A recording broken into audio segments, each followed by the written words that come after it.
যে কোনো অবস্থাতে আলহামদুলিল্লাহ আলহামদুলিল্লাহ। ভাই কেমন আছেন? আলহামদুলিল্লাহ। ভাই পরিবার কেমন আছে? আলহামদুলিল্লাহ।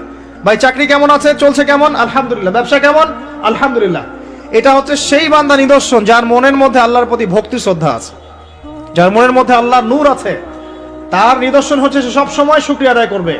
একটা এক্সাম্পল দিচ্ছি, দেখেন ইব্রাহিম আলাইহিস সালাম ওই প্যালেস্টাইনে থাকতেন, আর এই যে এইখানে মক্কায় তার একজন স্ত্রী হাজারা আলাইহিস সালাম, ওইখানে একজন স্ত্রী সারা আলাইহিস সালাম। মনে আছে ঘটনা?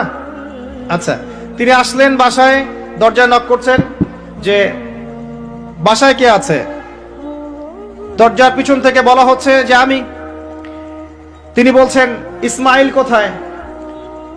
তখন আওয়াজ আসছে ইসমাইল শিকার করতে গেছে। তারপরে তাকে বলা হচ্ছে তোমরা কেমন আছো, স্বামী স্ত্রী তোমরা কেমন আছো? তো স্ত্রী জবাব